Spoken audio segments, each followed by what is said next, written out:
恭敬大德圣经，为此法会及一切众生，请转妙法文，教导我们如何了生脱死，离苦得乐，速证无生。Will the Sangha with great virtue, out of compassion, for the sake of this assembly and all living beings, please turn the wonderful Dharma wheel to teach us how to leave suffering and attain bliss and end birth and death, and quickly realize non-birth. Namo tassa bhagavato arahato samma sambuddhassa. Namo tassa bhagavato arahato samma sambuddhassa. Homage to the blessed, noble, and perfectly enlightened one. Homage to the blessed, noble, and perfectly enlightened one. Namo saranto suchedoye alahadi samyao sanputoshe. Namo saranto suchedoye alahadi samyao sanputoshe. 无上甚深微妙法，百千万劫难遭遇。我今见闻得受持，愿皆如来真实义。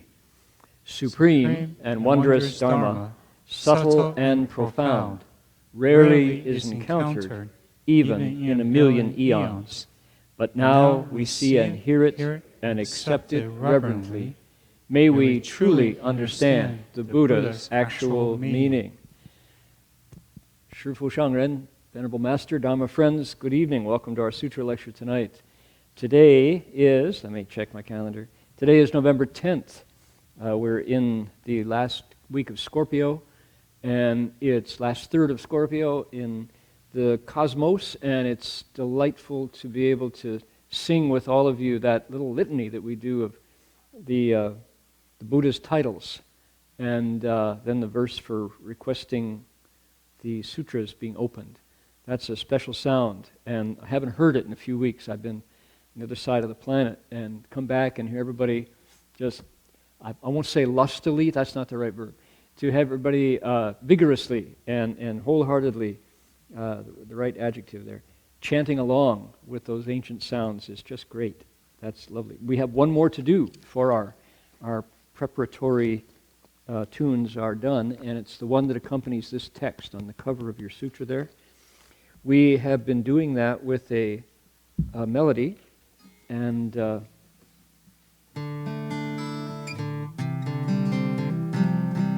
it's in C, if anybody is musically inclined, and it's a chant. This is actually a chant melody. Da da dee da da dee da da da da da dum, da da dee da da da da da da. Da da da da da. It's not very inventive, not very musically imaginative, but it gets the job done. And the point is to just give our request. This is actually an invocation. It's an invitation to spiritual beings to come and attend to our explanation of the text tonight. So the music maybe is 20% of it. The sincerity is 80% of it.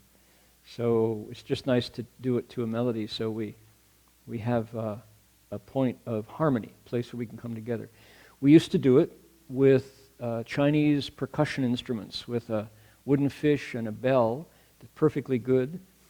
it's still in Chinese. The chanting, the syllables themselves are still Chinese, but we've been moving it from Asia to the West bit by bit, so that's where the guitar comes in. I mean, it works well with the banjo too.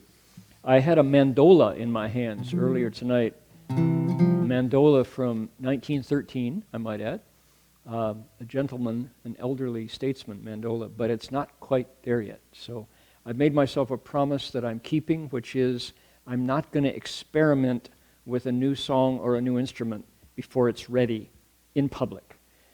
Good to get it done and ready before I come in front of all of you. So, the choice of the guitar. So our melody is...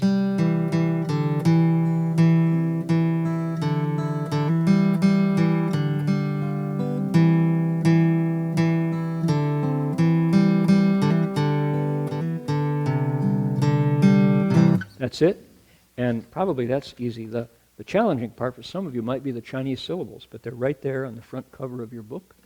Do you have it there in front of you?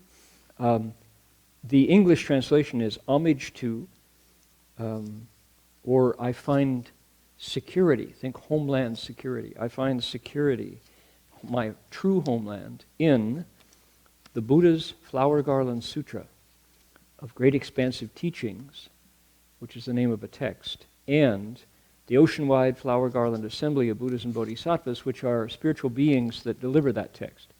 So that's what we're saying is, this is my spiritual refuge, is the principles of these teachings and the assembly of spiritual beings that brought it to our ears. So that's the idea. We do it in Chinese, Namo, there's the refuge part. Da Fang, great, expansive. Da Fang Guang, actually. And then Fo is the Buddha. Hua Yan Jing, Flower Garland Sutra.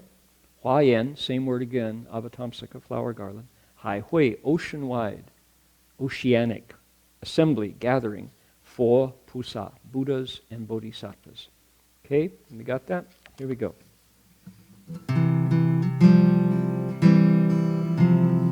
Namo Da Fang Guang Fo Hua Yan Ji Hua Yan Hai Fo Pusa Namo Da Fang Guang Fo Hua Yan Ji Hua Yan Hai Fo Pusa.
One more time.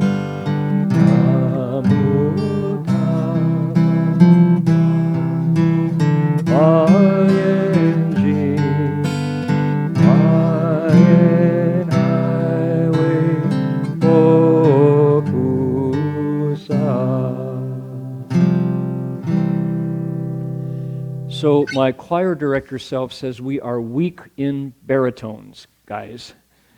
This side sounds angelic and celestial, and this side sounds, frankly, wimpy. It's just, I don't know. If I were an audio engineer, I'd be cranking the dial here. There must be more on that side. Anyway, the sincerity was all there. No doubt. Right. Now, turn to in your booklets to page 56 and 57.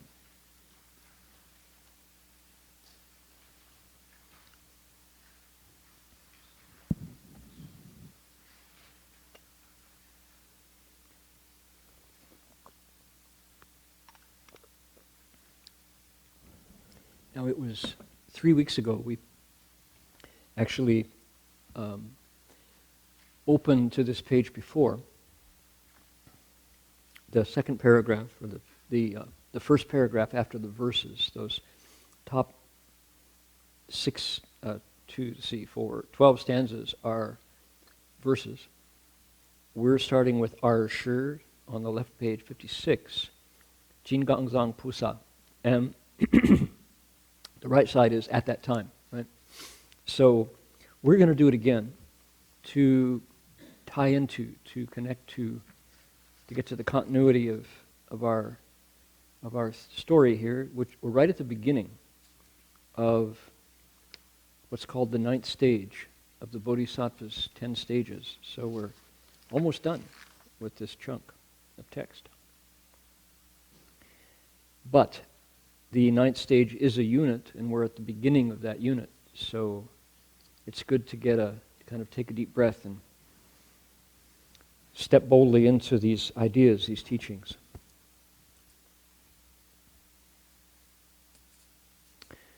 Last time, I remember we read the whole paragraph, and that's a lot for non-Chinese speakers to follow along, but it's kind of nice to surrender to it, to the new sounds, to let them just work their way from your eyes through your mouth out into the world.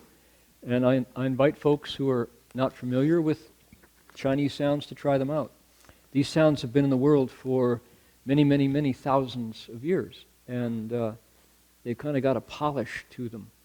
They're lovely sounding, and think about the billions of human voices that have given breath to these sounds in the past. And it's fun to try a language that old. English is a very new language, relatively. It's dynamic. It's many streams flow in, and it's changing from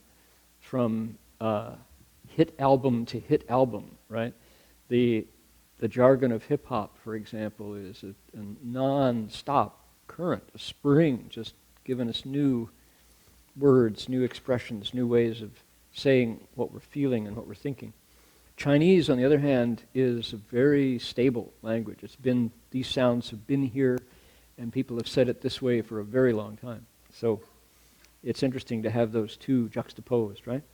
So I'll give you a line, and you'll repeat the Chinese. Then we're going to flip over to page 57. We're going to read in unison, which is also a nice discipline, unusual and much undervalued discipline, to read together. When do you get invited to do that? In any month or any year. And it's a wonderful practice because English does well when read in chorus, in unison. And as I mentioned multiple times, the punctuation is our friend. The punctuation is there to help us regulate our breathing. And when our breath is together, the sounds come out in harmony. And it sounds very nice. And we come away, actually, I find that after having read with all of you together, it sticks. It's with me. I've heard it, not only taken it in with my eyes, but I've taken it in with my skin pores. Every place where the air, where the breath touches. So in terms of absorbing this text, getting some value from it, reading it first in unison is a lovely way to do it. So let's begin here. We're on page 56, bottom, Ar Shi there, and we'll put our palms together, if you care to do that.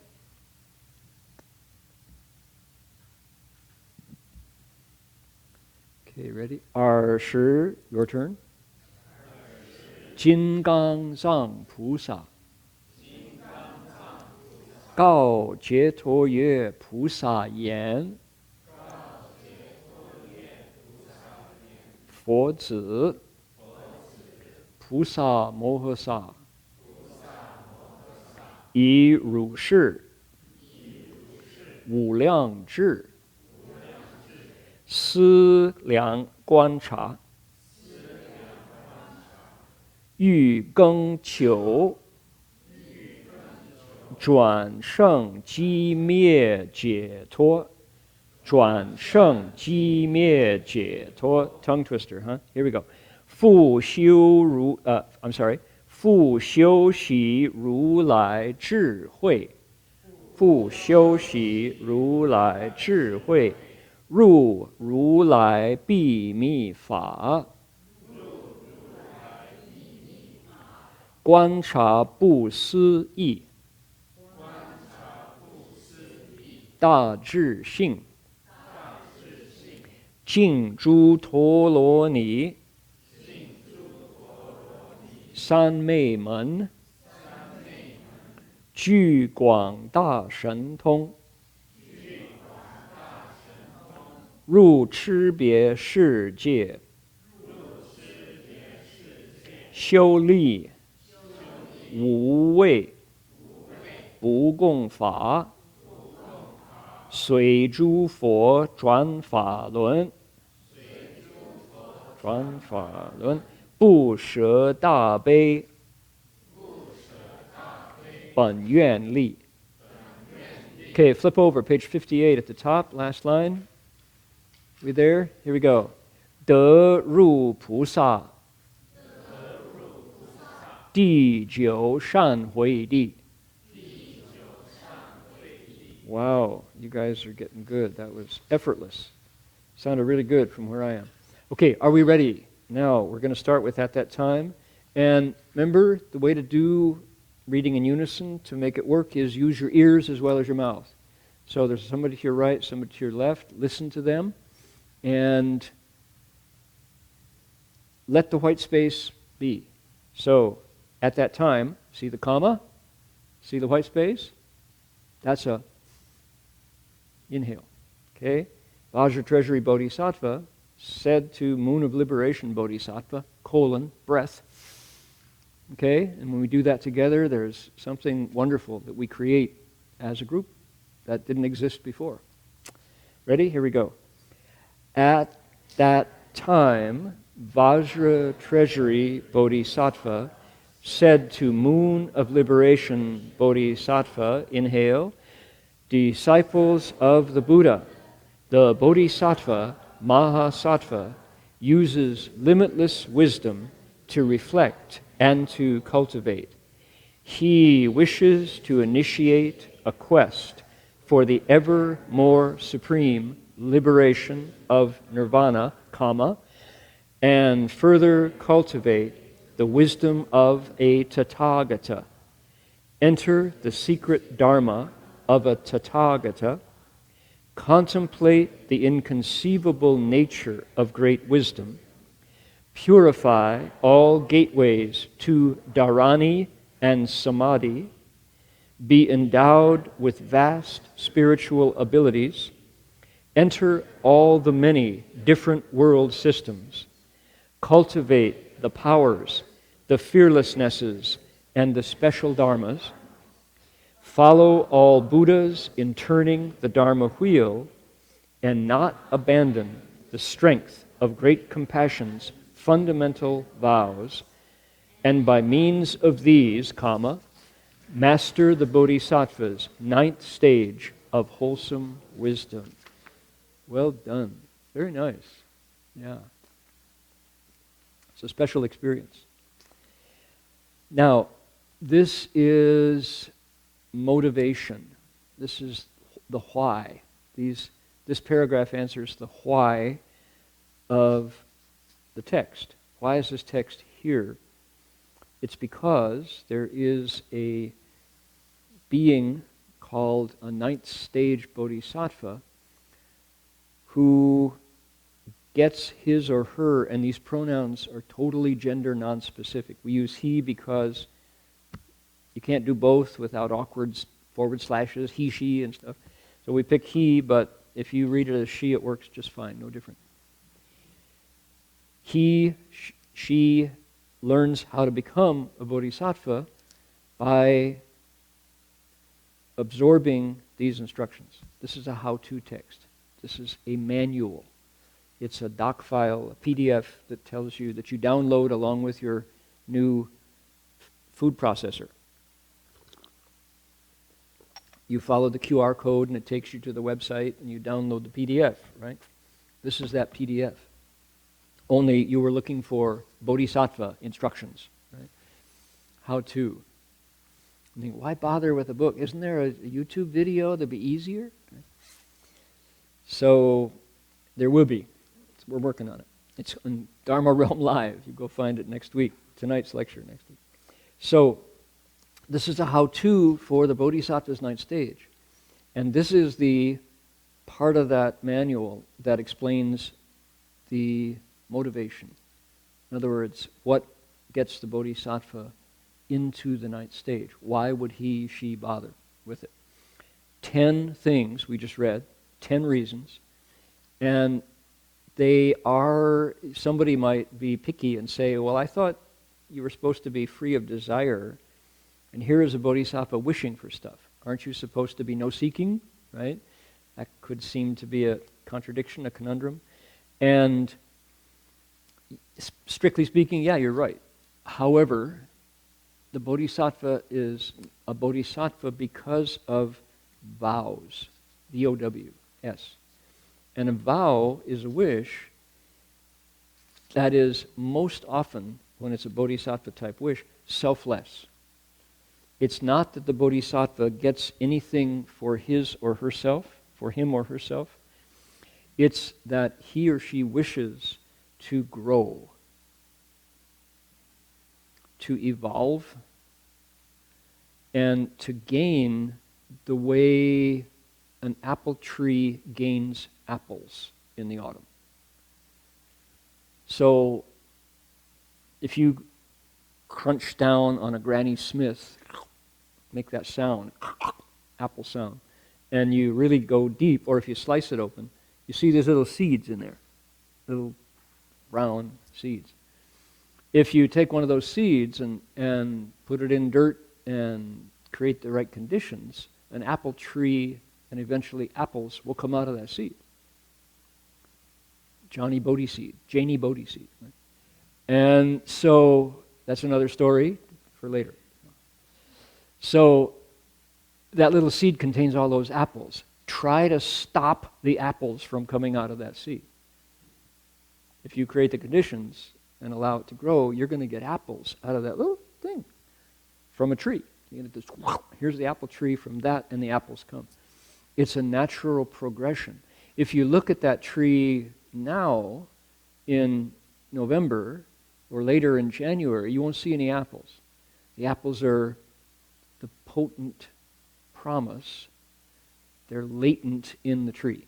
The promise of the bare tree in January is the full burden of sweet, delicious apples in July and August, September. Okay.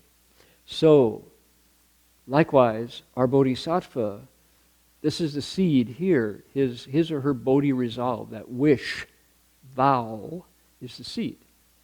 I'm going to end suffering for people who hurt, says the bodhisattva. That's it. That's the apple seed. And if the bodhisattva is masochistic, such a thing, that would be, masochism is a kind of a mental illness, so probably not. If the bodhisattva is addicted to pain, nah. So it's, why would you love pain and hurting? Not so much. So pain and hurting is usually something that we wish to heal. Pain is an organism's cry for rebalancing. Pain says out of balance. Potentially damage to the organism if that imbalance is not corrected, right? Too hot a temperature. You're burning up. You have a fever. Pain, discomfort. Fever comes with dreams and sweating and true affliction. That's your body saying, gotta correct it, gotta correct it, gotta correct it. Bodhisattva tunes into that and organically wishes to end that pain and rebalance, to put an end to the pain and return the harmony, the health, the vitality, the sustainability of the organism, right? So, natural kind of wish. Is that seeking? Nah, it's not a thought. That's why you can say it's not actually a contradiction.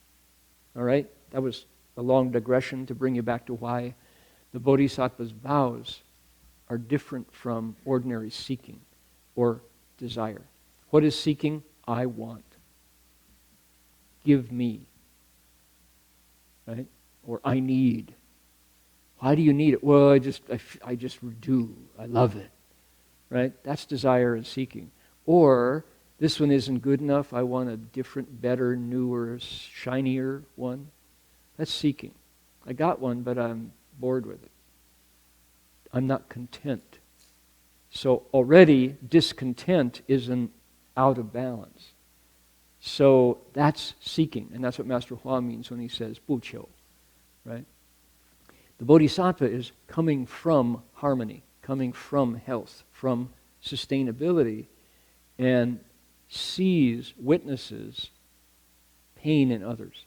Says, I'm not hurting, I want to help you not hurt. That's it. Now I gave an apple tree analogy. Think of a doctor.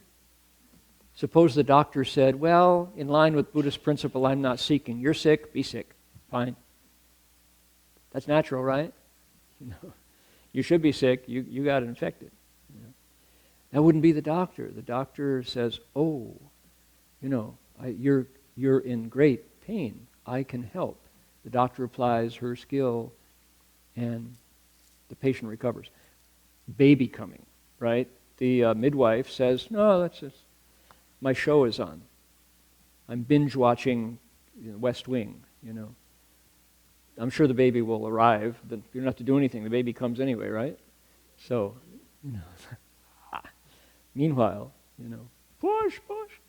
So, wouldn't happen. The doctor is moved and touched. It's not a thought.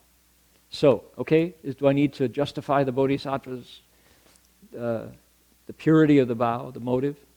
This is motivation. This is the why. Now, look how the Bodhisattva wants to change and evolve and grow. Oh my goodness. Check out our verbs, okay, in our paragraph. The Bodhisattva uses limitless wisdom to reflect and to... Now, I've changed that.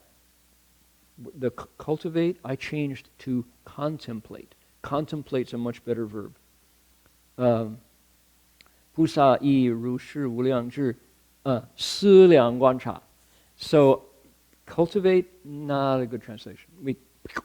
When we read it together, only I had it scratched through. So, I've changed that to contemplate. In other words, is looking with his mind, with her mind.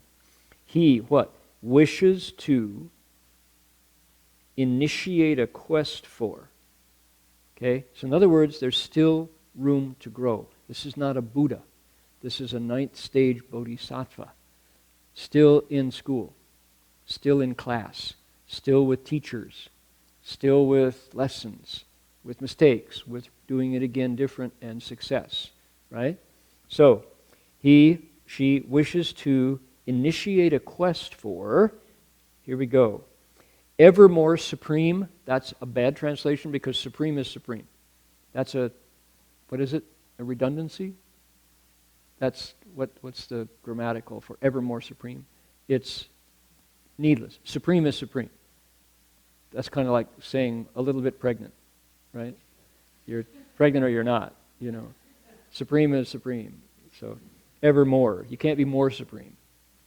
So, for the supreme liberation of nirvana, okay, quest for, in other words, Buddhahood. So, he is initiating a quest. You could say an ever more ardent quest or a vigorous quest. That can grow, but supreme is it. The supreme liberation of nirvana means the Buddha's state. That's number one. Two, cultivate the wisdom of a Tathagata. Anybody pick up on that word? Did you all say it bravely, even though you didn't know what it was, right? Tathagata, right? That's what we say in Ohio, a Tathagata. So that's Tathagata. How about that? The one who comes like this. The one who arrives like this. Thus come one. Ru Lai in Chinese. Thus come one is 100% pure Chinglish translation of Tathagata. Ru Lai, right? Thus come. He's a thus come. Got it. What? So, Tathagata, we decided to keep it in Sanskrit. It's got a kind of a nice, lots of A's. 1, 2, 3, 4 A's in that word, Tathagata. The H is silent. So it's not ta, you don't tha in Sanskrit. You Sanskrit has all these Tathagata, right? Very nice sound. Okay, so initiate the quest, cultivate the wisdom, enter the secret dharma of the Tathagata. That sounds mysterious. I would like to get a 6-pack of that, please. Can I have the family size, the secret dharma? So, what would that be? Contemplate inconceivable nature of great wisdom. That sounds far out. Purify a gateway to dharani and samadhi. Do y'all stumble on those? More Sanskrit, right? How do you purify a gateway? You get out your pressure hose, and you get some Mr. Clean, right? Scrub brushes. That can't be right. Purify a gateway. I just see, unrolling the hose off the reel, cranking out the spigot. Shh. That's not what the Bodhisattva is doing. That's a bad translation. Purify a gateway. Right? So we'll come back to it. More verbs here. Be endowed with vast spiritual abilities. Enter many different world systems.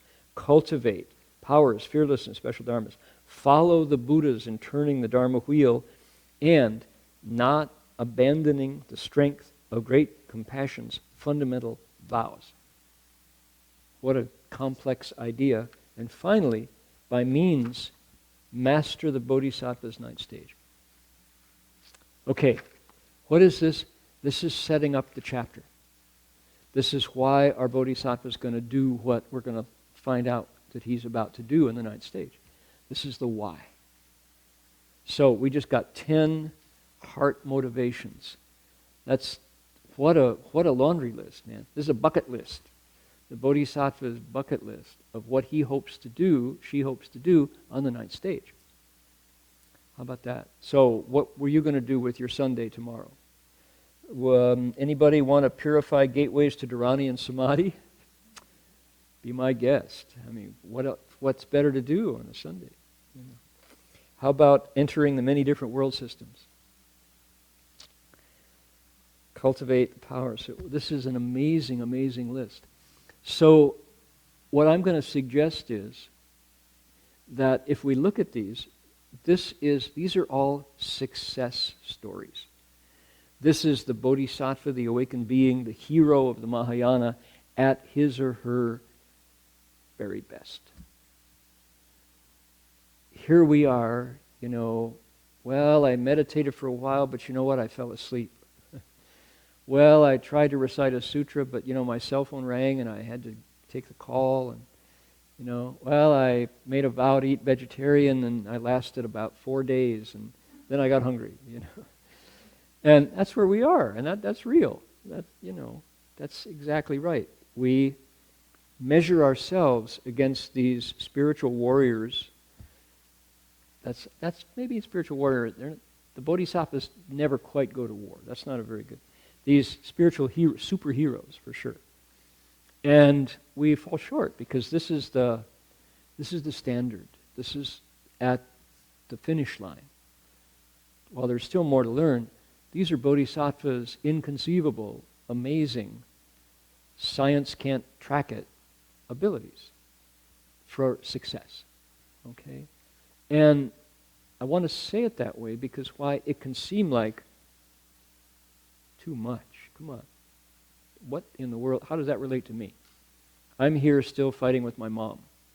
And our Bodhisattva is entering world systems. So, how does that relate to me? So, we're building a bridge. We're trying to get the right camera lens so it comes into focus. And we can relate. It's hard to relate to something this sublime, something this far out. But indeed, there's not a single bodhisattva here who at some point didn't have parent issues. They don't start on the ninth stage. This is success story. These are grad students, in their dissertation phase who have really compassionate advisors and the committee of their dreams. They're not about to stumble. So don't feel discouraged that somehow this is unrelated to us.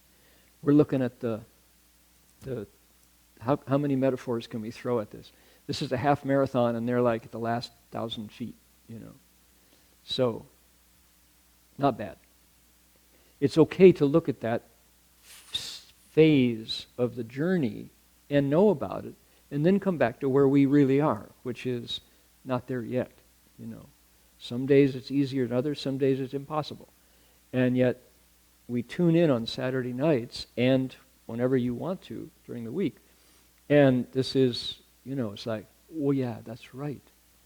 That's still possible. This paradigm is still there. There's no other place where these apply than human beings sitting on the floor in Berkeley, California on a Saturday night with nothing else to do, right? Where else could you have been? Nah, this is the only place to be on a Saturday night in downtown Berkeley, right?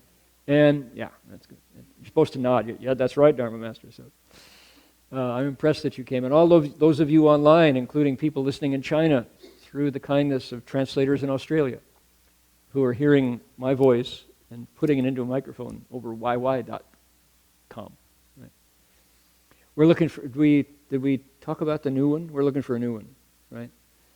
Well, that's another moment. But yy.com, in order to get to our channel, you have to wade through all the other stuff. Anybody ever checked out yy.com? Not recommended. But it's the conferencing platform that you can, so we're working on it. So people in China this morning are listening, and folks in Australia, where it's just past noon, and folks on YouTube watching the live broadcast. What do you have as your bucket list for what you want to do? Let's look at them. Okay, let's just give an explanation to each of these. So the Bodhisattva uses limitless wisdom. In the 8th stage, her wisdom just came like a flood. And it started to self-generate. Consciousness totally transformed. And he reflects, 思量观察, and he contemplates. He looks over the next phase of his spiritual journey, the 9th stage. He wants to initiate a quest for the ever more supreme liberation of nirvana. He wants to become a Buddha. And it's a quest. It's ahead of him still. Not there yet. 2, cultivate the wisdom of a Tathagata, meaning be as wise as the Buddha is every day, even though he's still got things he is attached to, things he can't connect to yet. That's why he's still a bodhisattva, but he is able to use the same principles, practices, and skills that a Buddha can use. So, 3, enter the secret dharma of a Tathagata. The Chinese is Ru Lai Bi Mi Fa. Wow. What would that be? Probably something like mantras. Buddha's mantras. Tathagata, there's our word again. The one who has arrived like this. the one who is reality is his, just this is his substance. Buddhas can make sounds that are wholly good. There is black magic in the world, definitely. There's evil sorcery in the world. We've seen it. It exists in all parts of the world. Likewise, there is wholesome, good magic in the world. Magic meaning what? Meaning science finds it challenging to measure. That's all. That's why it's magic. Doesn't mean it falls out of the realm of cause and effect. It's still within cause and effect, but maybe there's no language to describe it. There's no tools to measure it, maybe, something like that. So it becomes, quote, secret. I'm sure travel through jet airplane in the 15th century would have been considered magic, right? Probably you would have been thrown in jail or burned at a stake if you'd suggested that people would fly through the air. I mean, they jailed Galileo for suggesting that the earth was not the center. So, secret, like Sadanto, Suche, Doye, Ulahudi, Sanmiao, Sanputoshe, that could be a secret, the Tathagata's secret dharma, a mantra, right? So, contemplate the inconceivable nature of great wisdom. There we go. Inconceivable means what? It means 不可言思, 不可心思, 不可言意. Can't conceive of it in your mind, can't speak it in your language. Beyond the mind's power to have a picture of it, that's pre-language. And then there's no grammar, no syntax that can describe it. Doesn't mean unreal, therefore. How many things in my life today, maybe the things that I value most, didn't have words to them, and I couldn't draw it either. A lot. Feelings. Warmth. Okay, we had a guest today. We had a guest, and he came at midday, came at lunch. Thankfully, our Dharma friend Philip picked him up. This was a wonderful diplomat, a medical doctor who is the, I still can't get, anybody remember how he described his title? I always say head of practice, but he's not. He is the chief of medicine, chief medical officer of two hospitals on the Gold Coast in Queensland. Tweed Hospital and John Flynn Hospital, which are the hospitals where you go in the Gold Coast. He's head of medicine, which is to say the doctor boss. And he's a Muslim, 70 years old, and has a twinkle in his eye, and is a tireless spokesperson for Islam. Comes from Mauritius. And we'll go, Mauritius, I don't know. So I know a lot of people have trouble finding West Virginia on the map, right? Mauritius. It's right? Our Stanford grad Jin Chuan couldn't come up with it, and so it's an island off the coast of Madagascar. You go, oh sure, Madagascar. Yeah, and Madagascar is off the southeastern coast of Africa.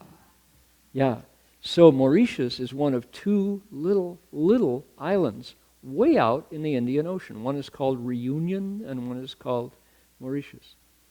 And if you are born in Mauritius, you speak Francais, French speaking.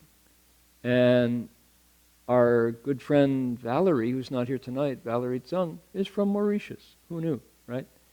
Suji Valerie, Mauritius. And so maybe you have more friends from Mauritius than you knew. quietly, your colleague, all this time, you didn't know. So Dr. Abdul came, and he's just a vigorous septuagenarian who could have retired a long time ago. He's been the chief of the doctors for 20-some years in the Gold Coast. Probably gave birth to your baby if you're of a certain age in the Gold Coast, and is a spokesperson for the Muslim community. And we came together, have been friends now for 4 years, and he calls me brother, I'm proud to say, because the unenlightened folks on the Gold Coast denied the Muslims their chance to have a new mosque. Why? Answer is, Dr. Abdul said it very gently, innuendo, he said, which is to say, ignorance. The very same way that when the Chinese Buddhists got to Talmadge, California in 1976 and moved into the city of 10,000 Buddhas, for years we were told, reliably, that the neighbors kept their dogs inside. Because you know why? Chinese eat dogs.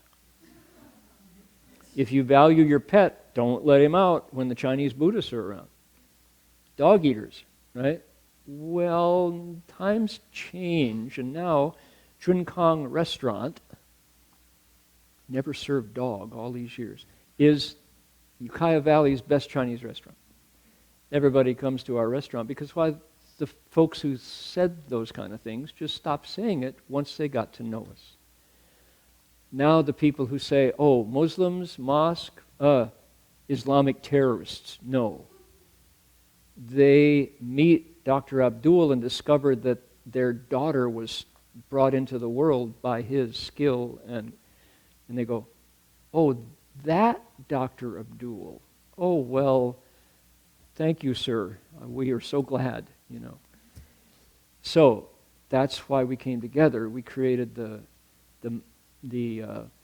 Multi-Faith Action and Advisory Group, MAG, which, by the way, is a cooperation circle of United Religions Initiative, I might add, the CC.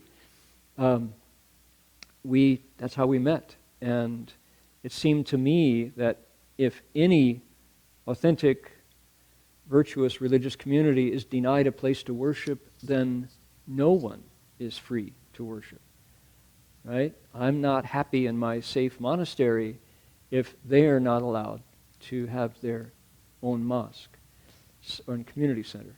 So that's how we met, and we hit it off right away. But the point of that is to say, when I was able to introduce my friend and brother from Gold Coast, Queensland, today here at lunch, and have him say, oh, the soup is very, very good. Digging into our soup, I felt something that was inconceivable, that is to say, a feeling that I didn't have a picture for or words to express, but it was real. So, contemplate the inconceivable nature of great wisdom doesn't mean it's not real. Inconceivable means what? 不可心思,不可言意. Can't find a picture for it, can't find language to describe it. Very real, all the same. So I had one of those moments today. So what else did you experience today that was inconceivably real? Inconceivable yet real, right? So we're trying to get a handle on these words, right? Okay, purify the gateways to Dharani and Samadhi. I said some snarky things about how do you purify a gateway. Get a stiff broom and dustpan.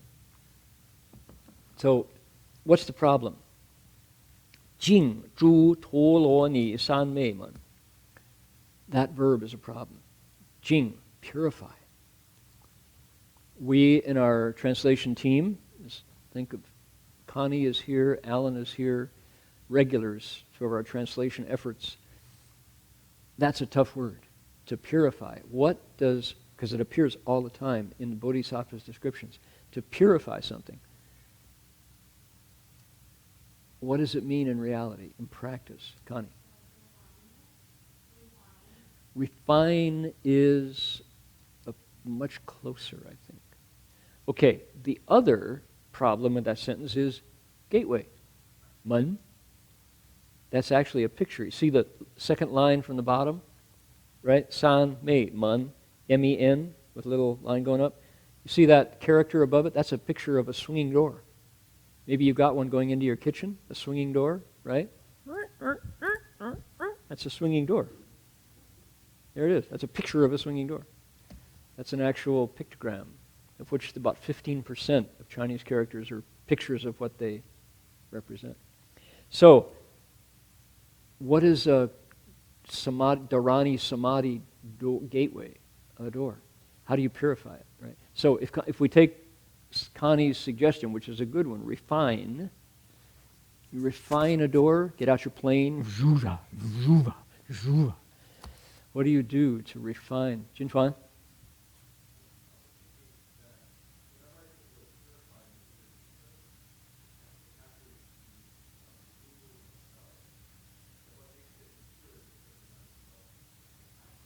Okay, can you hang on? We need to amplify your voice. We actually do. Ah, there we go. Hubba. I was going to say, Start over. One thing actually I learned from being in the master's program at the RBU was this word purify, and often purify has the meaning of being purified of the self, that the self's not involved in it, it's not attached to it. And I was thinking that the gateway or mun may be method. So it might be you're making the method of cultivating the dharanis and the samadhis more and more free of the self. Mm. So maybe we're not so like for instance in China, a lot of people, I don't know about a lot, but at least one person asked me, how do you get into the dhyanas? But it was very clearly from a mindset of wanting to get a state, and so the purifying the doorway to that would be lessening the attachment to wanting to get something, and then it actually allows you to enter it naturally. Oh, can't hear the question. Or could gateway also translate into like practice? Like a practice? Practice, like practicing. sometimes. Yeah, method. Yeah, practice method. Yeah, it does.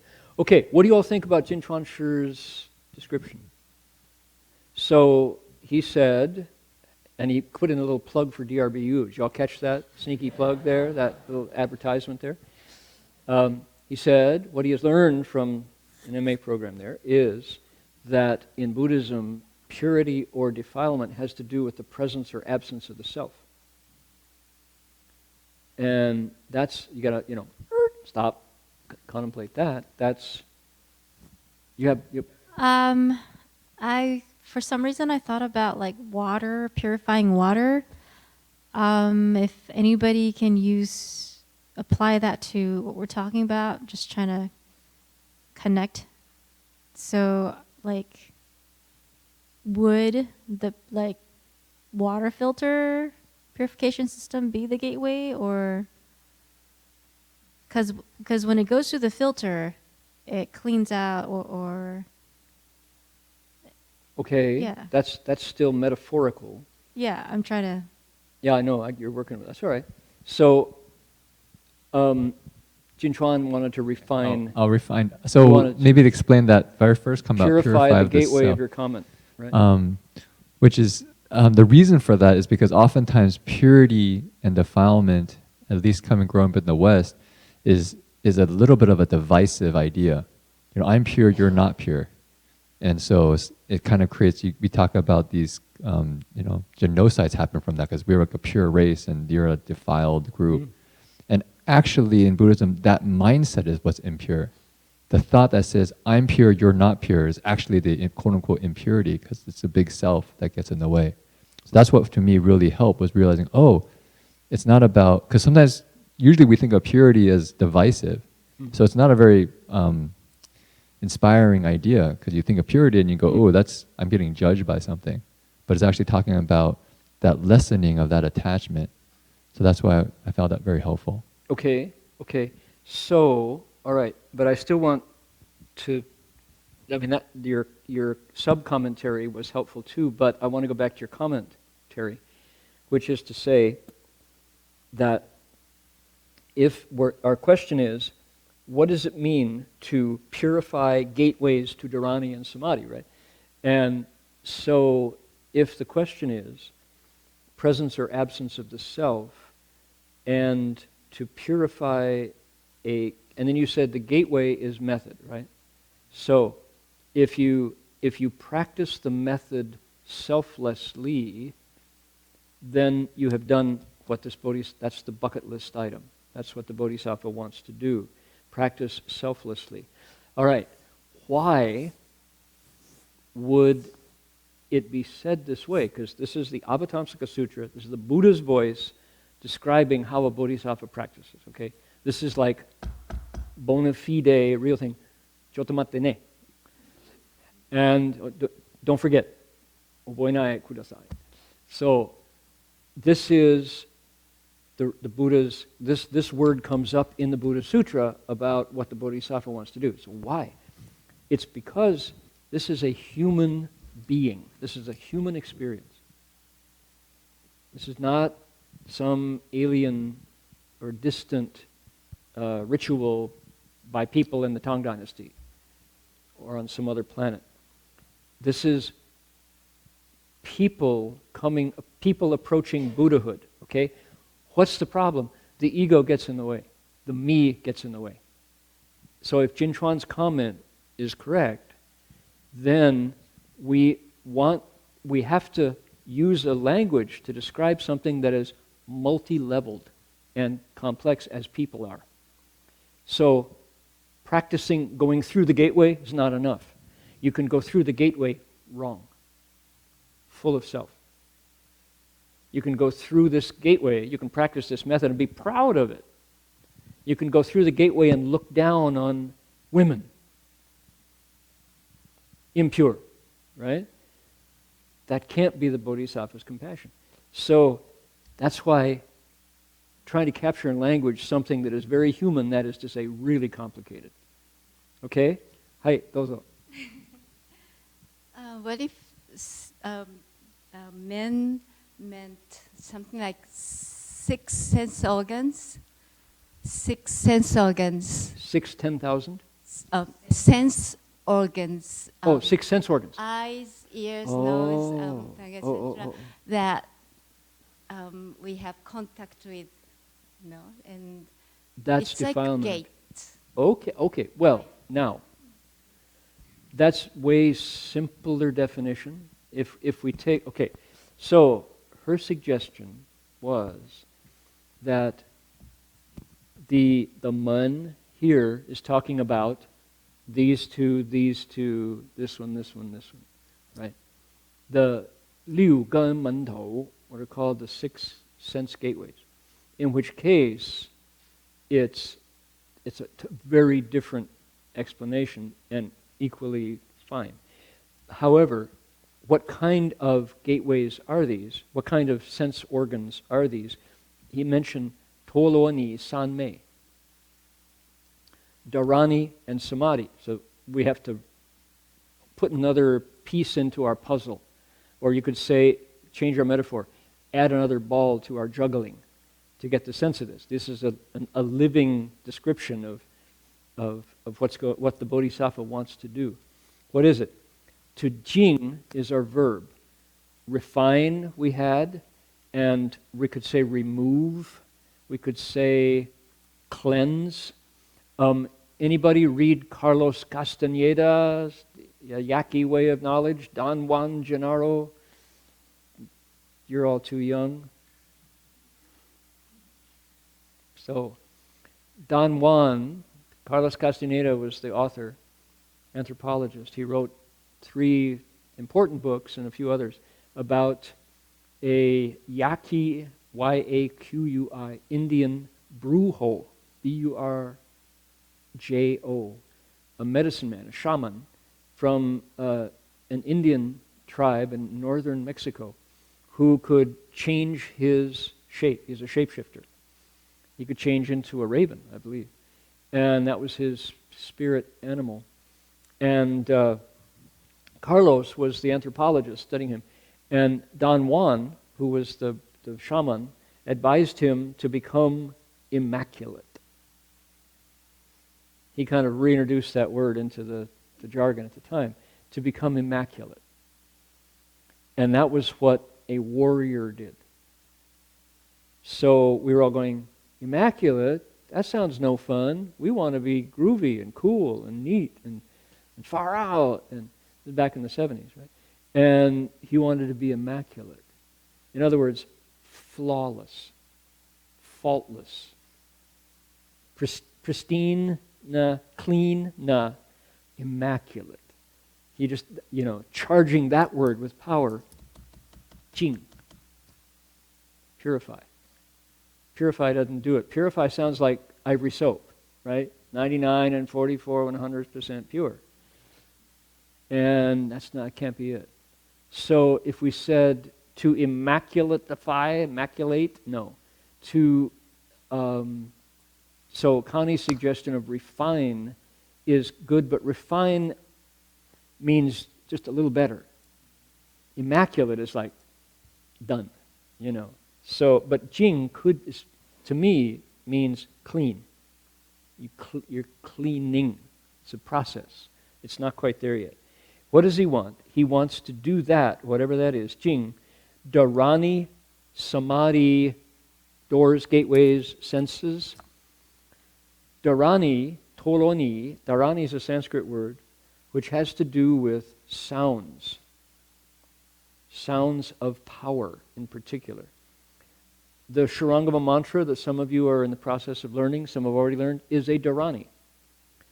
The Great Compassion mantra, the Dabe Jo, is called the Dabe Toloni. The Great Compassion, dharani. Right? So dharanis are mantras. Sometimes they're also called janyen, truth words. Words of truth, speech of truth. Right? Janyen. Jo, they're also called mantras.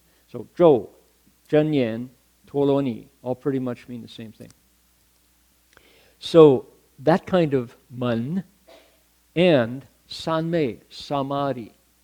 This is a case of the Chinese hearing the word samadhi, and instead of translating it, they transliterate it. They use two Chinese words, san, mei, to get close to the sammodi. Sometimes they do sammodi to approach, to deal with the Sanskrit word.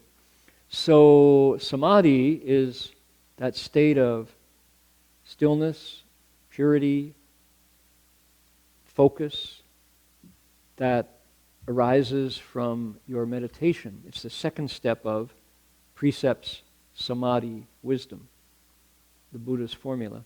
So, dharani, samadhi, gateway, and purify it, refine it, make it immaculate.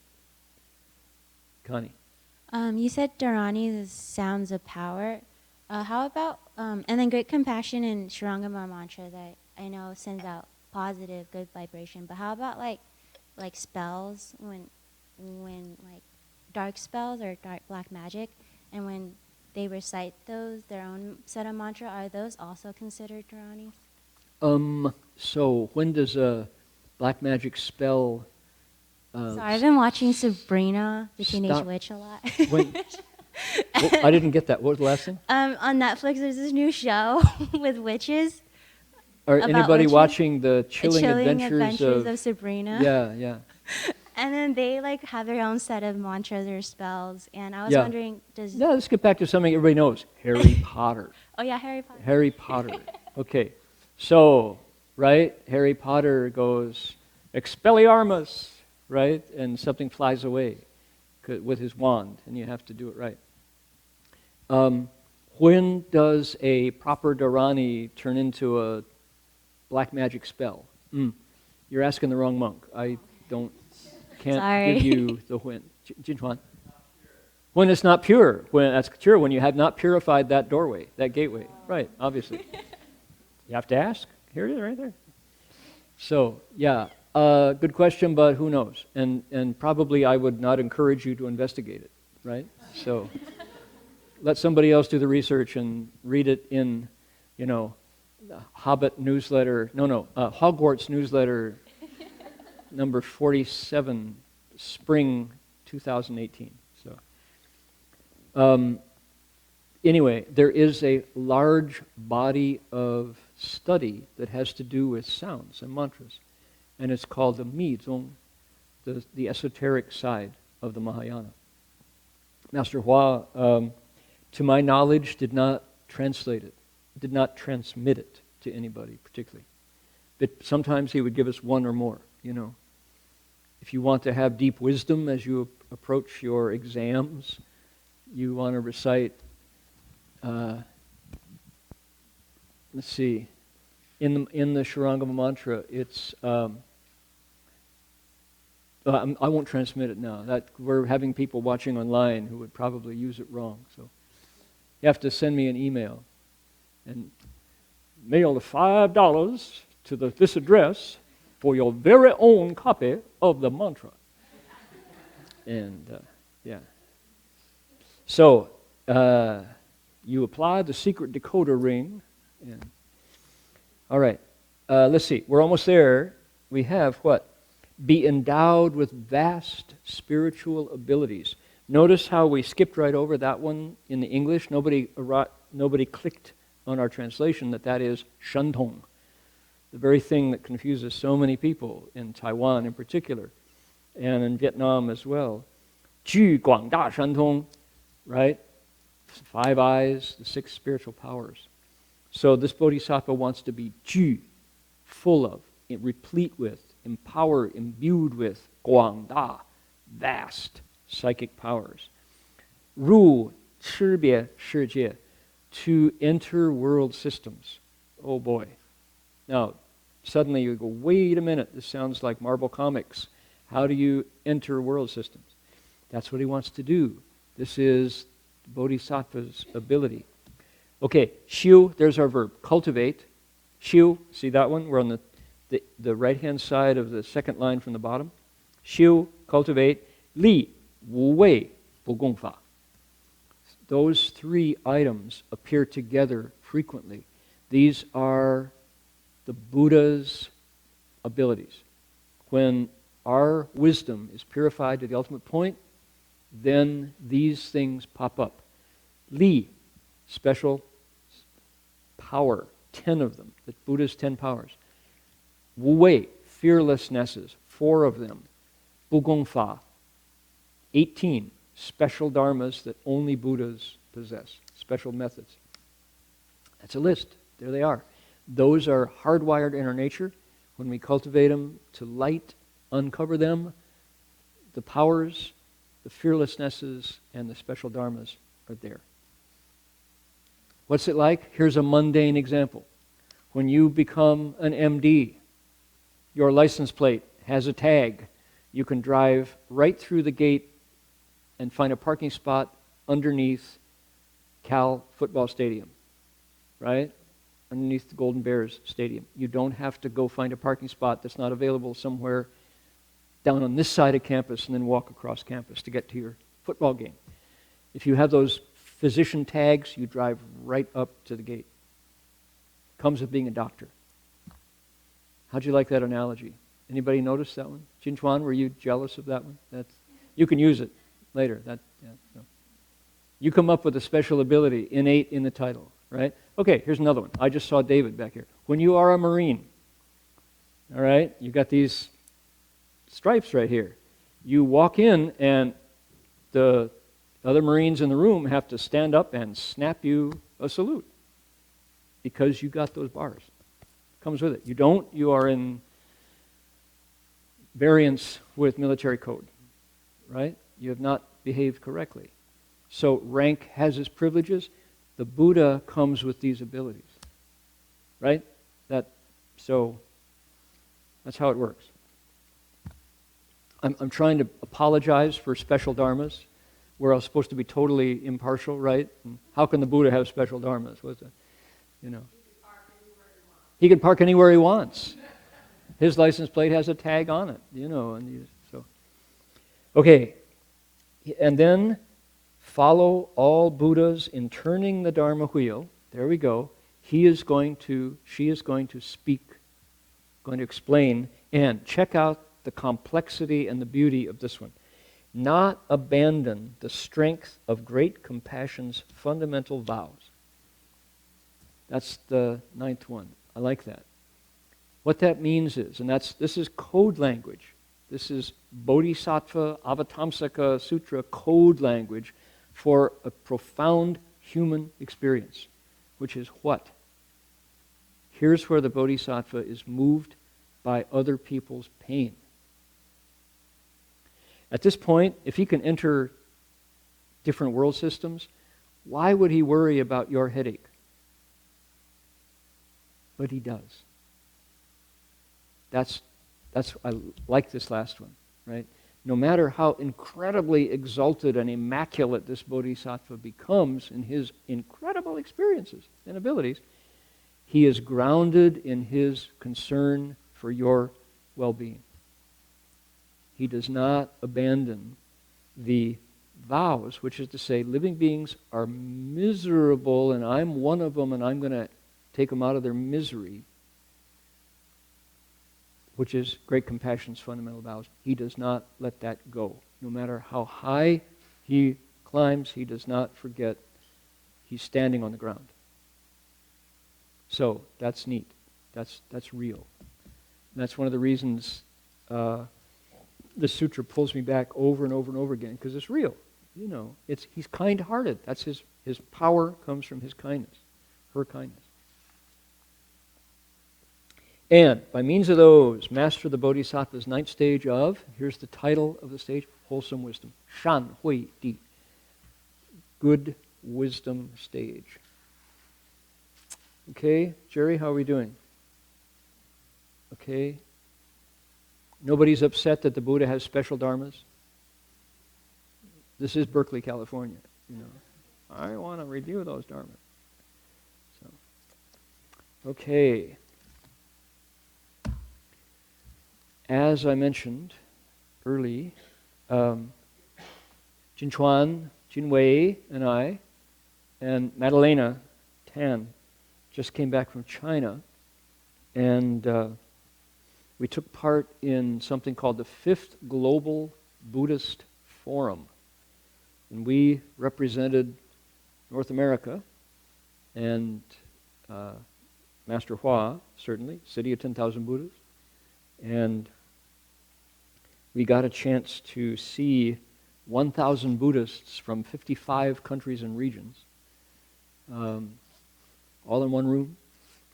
And in the context of China in 2018. And China is big. It is big. China is arriving in the 21st century in ways that America could really benefit by paying attention to. You know, clean place, modern, efficient.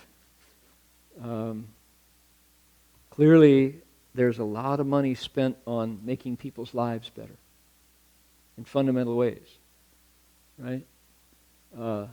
But that's our observation. Of course, we're being shown a good side of China, of course. And so back when I first went in 1989, there were people who said, just as we could drive along, notice that the grass is so green, it's been painted. They painted on this street. Look, on the other street, there's no green painted grass there. So the Chinese take a lot of effort in presenting a good face. For sure they do. And that's important to them, is to be seen by the world as a progressive place. And it works. Maybe that has something to do with centuries after centuries of being called Yazhou Bingfu, the sick man of Asia, right? So that would tend to scar your psyche. But in any case, China is a leading nation in the world.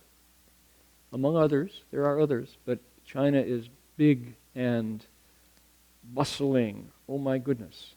And we were in a place called Putian in Fujian province, which is a small city by Chinese standards of 2.6 million.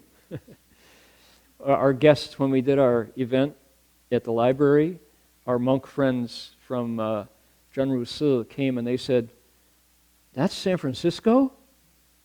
700,000 people? That's San Francisco?" You know, that doesn't even show up on the map in China. 700,000 people. That's not even a million, you know.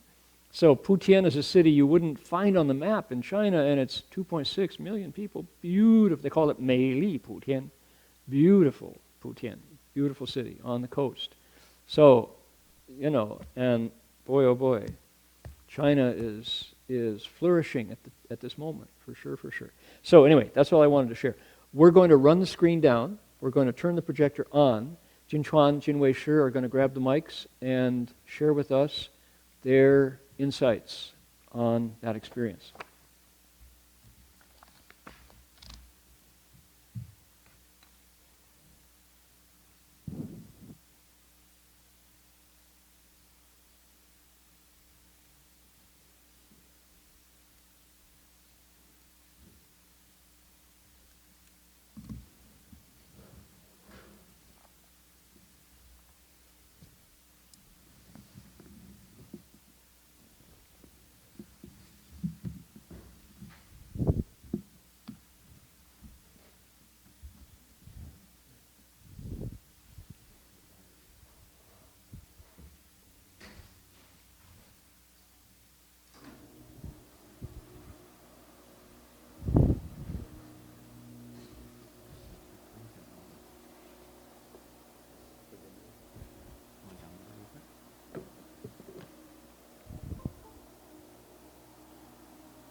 While you're doing the talking, somebody could start.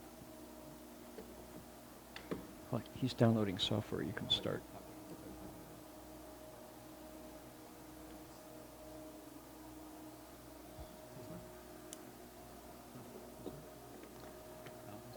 Do you have the mic? Do you have the mic? Here.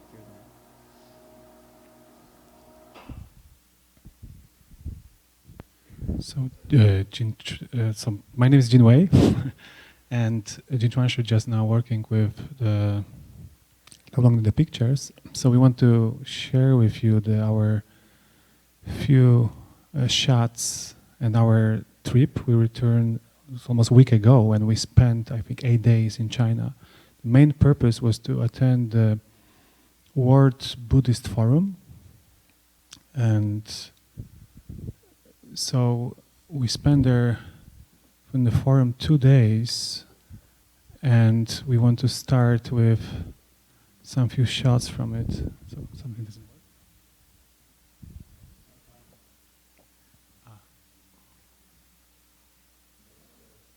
We're getting the video online. Okay, so maybe I can just few personal life reflection that it was my second trip to China. First time I was in March this year, and it was very surprised me how I felt comfortable in this place, and in somehow the Chinese language even I couldn't understood and was kind of familiar, and the people very friendly, and I strongly felt that I have some affinity with the people, land, and the nature over there. So the second trip, I even didn't recognize when I landed that I'm in China, because I felt at home already. So it's very strange and to experience. And we came to Xiamen, is the capital of Fujian province, and Xiamen, not? Fujian. Okay, thank you for correction. Yeah. I didn't know that either. So, so just you're doing good. Keep going. Don't let the peanut gallery stop you from talking.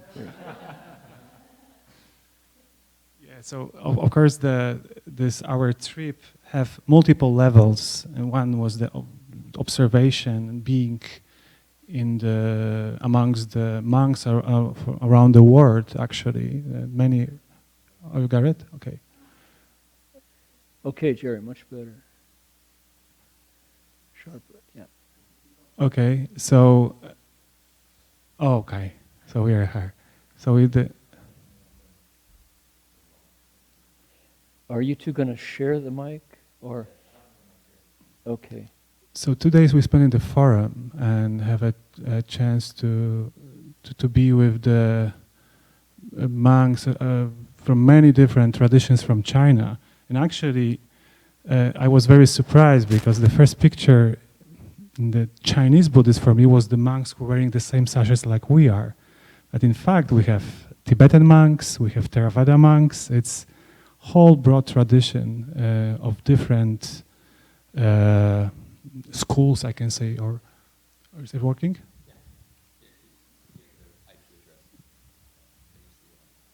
So we just landed, and as you see, we were welcomed by the very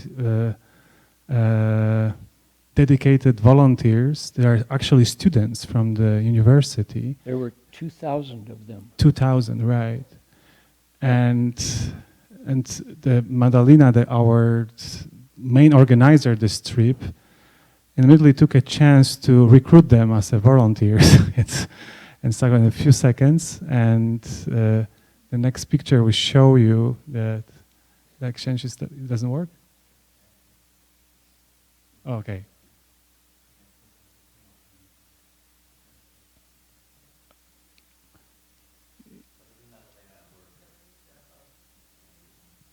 And it's interesting, but what she's doing, she's giving them the what they call WeChat. WeChat. But what is that called? You're scanning the barcode. Yeah, scanning QR code. Yeah. QR code, right? And we just, when we left, we recognized. It was reported among the 10 millions of religious website in WeChat, the website what Madalena is working with dedicated to Venerable Masters Hua's Dharma, is number 7 in 10 millions. So we can see. Then we're going to stop that one and run it back again. In WeChat. WeChat is the single internet platform in China, right? Everybody uses Weixin only. Yeah, On Facebook. Weixin, there are 10 million, count them, 10 million religious websites. Madalena's one dedicated to Master Hua is number 7. 1.2 million hits per week. This is how. She gets them one by one by one. Yeah. And in fact, the number 13 is her WeChat website dedicated to recitation Shurangama mantra and Great Compassion mantra. So Dharanis. They're Dharanis. She is purifying those gateways. Yeah. So yeah, she's very active in meeting people and then giving them the WeChat site. So we encountered that whatever we walked, everywhere we can find some notification where we go. So it is the 5th World Buddhist Forum, and this is the back seat in the bus. And it's amazingly done. It was the signs of the water bottle, and whole city was decorated and Covered prepared. in 大字报. Everywhere we drove in the city, this was spread out on all sides, right? Yeah, so 弘扬佛教文化，展示名邦风采，海内八方贵宾，共创新彩未来。Right? yeah. Carry forward the Buddhist culture, demonstrate the country's excellence, embrace guests from all over the world, but just not too close, build a bright future together. And Yeah. Fujian, It's like, China. oh boy. Look at that, everywhere. Yeah. Really? Okay, I'll stop that. So anyway, 热烈祝贺第5届世界佛教论坛在莆田重新举行. Right? The city is plastered with how much money went into the hundreds and hundreds of these. Warmly congratulations on the grand opening of the 4th World Buddhist Forum. Anyway, you guys, I'm Yeah.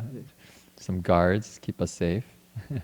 Everywhere. So all the buses had, you know, the Fifth World Buddhist Forum on them. There's something maybe like 50, 60 buses, or maybe more. This is bus number 80 maybe. Then they would stop. So when they had the buses move, they actually would stop all the streets. So the Chinese government has this power to, you know, just shut everything down, and then the buses just go down, you know. Caravan of huge buses. caravan of buses. And then all the side of the roads are covered with billboards, right? Welcome, Fifth Buddhist Forum. Flags, flowers, you know. Yeah. There's some of the Bantes from the Theravada tradition. This is where we had the main event, and you can see lined up on the edges. There's monks. These are the monks who are from the Buddhist Academy in Fujian. They came out as volunteers. The nuns in the Buddhist Academy in Fujian also came out, and then a lot of the students came out as volunteers of the university. So they all are.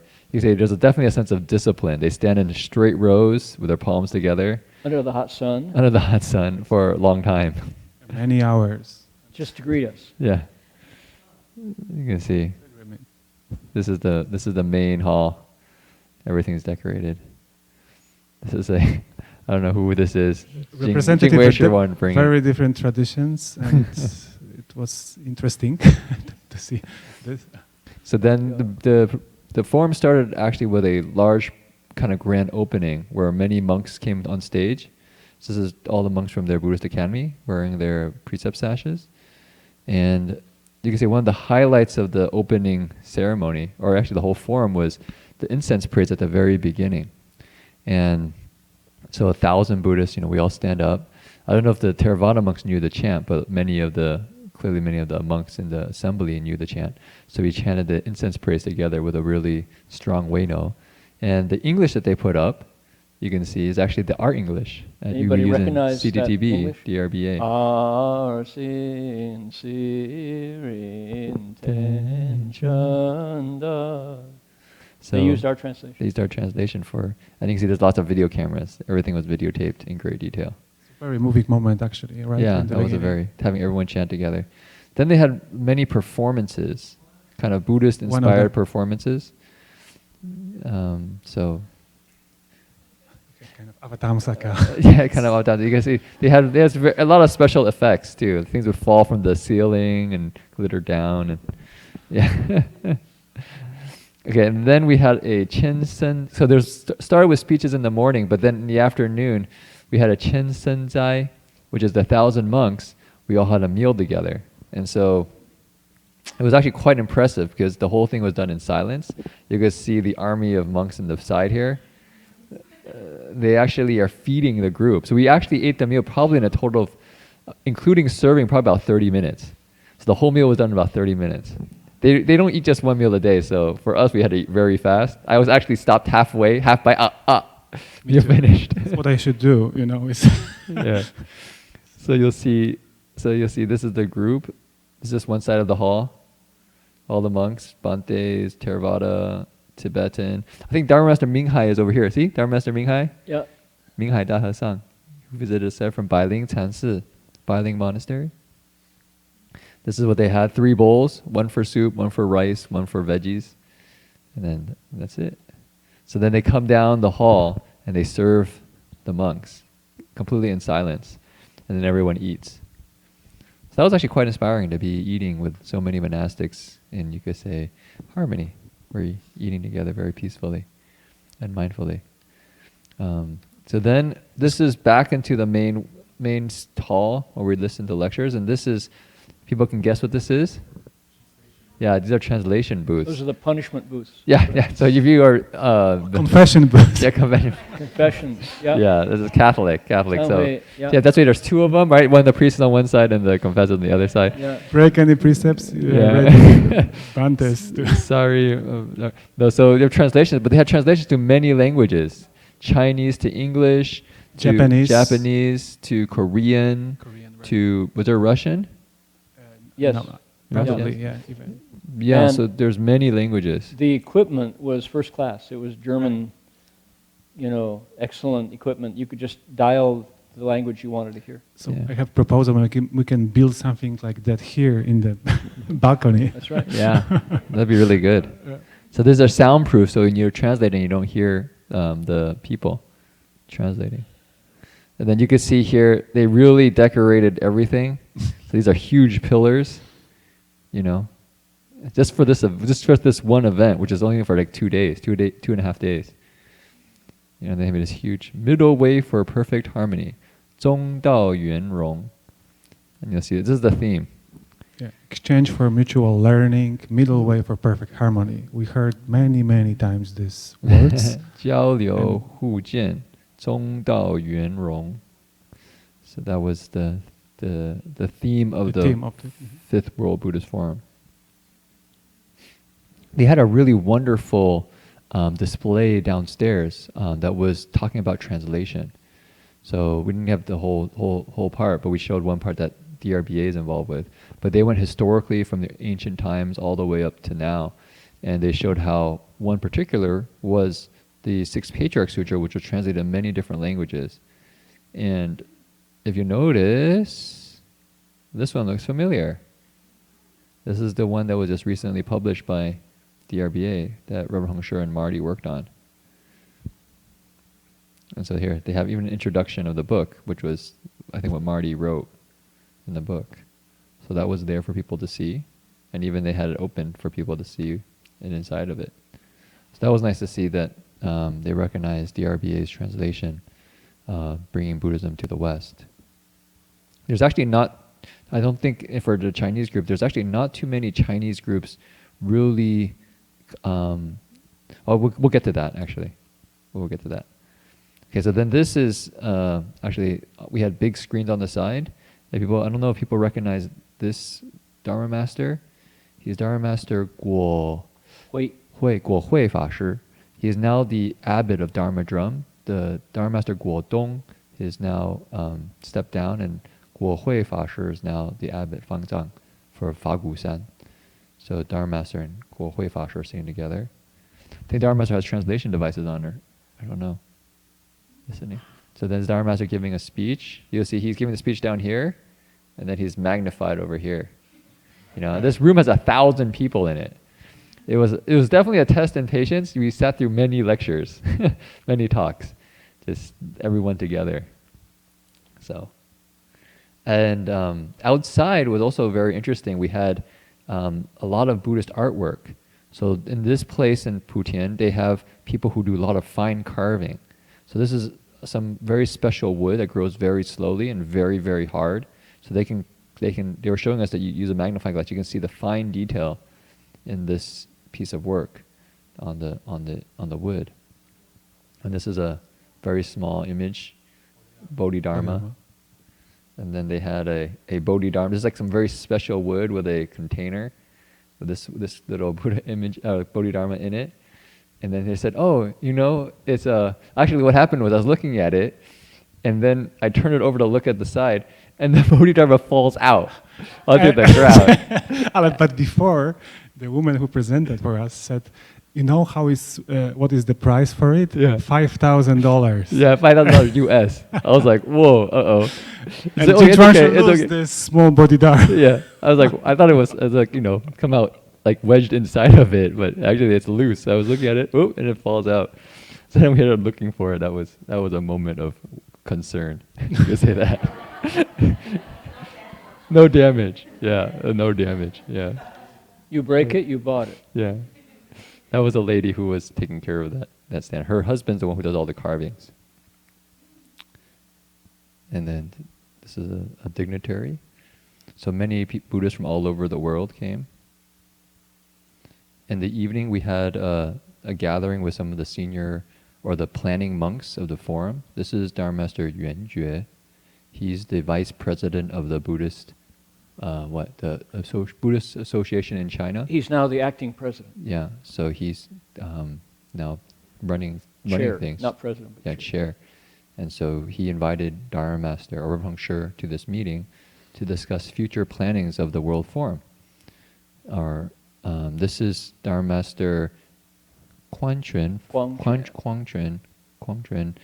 Dahesang, Lingying Si, monastery of Lingying Monastery, where he also came. He just visited us in the exhibition He Yeah. was the one Yeah, opening. people saw him at the library 2 weeks ago, 3 weeks ago. And so there's a meeting of kind of all the, you can see all the kind of the senior monks responsible for the forum. So these are just different planners.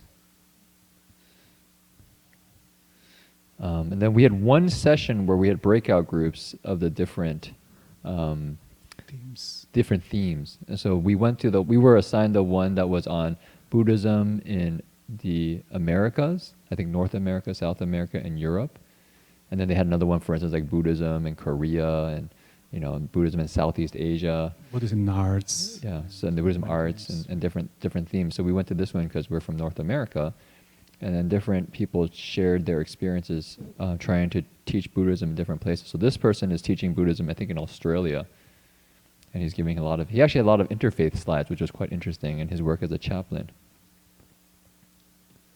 This is the group who was listening in for that session.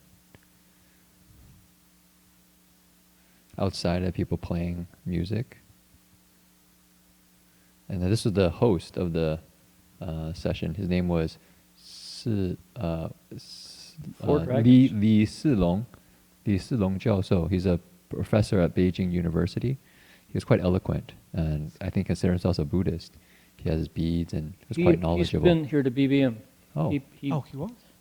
he knocked on the door one morning, just a cold visit, and I was here and we became friends. And my trips to Beijing University, when I gave a speech at Beijing University, he was the host of that. So he's been connected to us for a bunch of years. He's the WeChat ID exchange. Yeah, WeChat. And then these are all the volunteers who were helping out with translation. Was this the Korean team, or just all different languages? Right. I think at least one person knew Korean because Madalena was recruiting one of them or all of them to help with their Korean translations. She's got like an army. I think she's probably got, I don't know how many volunteers she has in China, but I'm pretty sure it's a big army of people.